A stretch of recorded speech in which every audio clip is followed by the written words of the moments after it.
Pemirsa, bertepatan dengan Hari Kasih Sayang atau Valentine's Day besok, masyarakat akan menggunakan hak pilihnya pada pemilu serentak tahun 2024. Generasi muda diimbau tidak golput dan menggunakan hak pilih sesuai dengan hati nurani. Tahap pencoblosan pada pemilu serentak tahun 2024 sudah di depan mata. Masyarakat Indonesia akan menggunakan hak pilihnya pada Rabu besok tanggal 14 Februari 2024. Untuk itu masyarakat Bali diharapkan menggunakan hak pilihnya dengan baik dan berupaya mewujudkan pemilu yang aman dan damai. Mengingat pemilu serentak bertepatan dengan Hari Valentine, Manggala Yowana Kabupaten Badung, Dr. Yoga mengajak seluruh anak muda di Bali, khususnya Kabupaten Badung untuk ikut merayakan Hari Valentine di TPS tempat dengan cara memilih capres, cawapres, maupun caleg sesuai hati nuraninya masing-masing.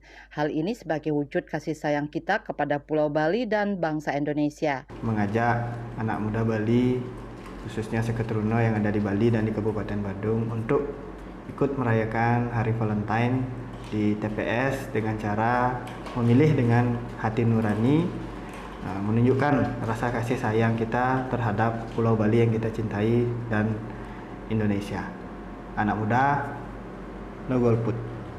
Ya, jadi harapan kita semua, saya kira seluruh masyarakat Bali mengharapkan pemilu yang damai, pemilu yang tertib, sehingga pariwisata kita bisa berjalan dengan baik, beriringan bersamaan dengan dijalankan pemilu ini dan menghasilkan pemimpin-pemimpin yang berpihak untuk kita di Bali.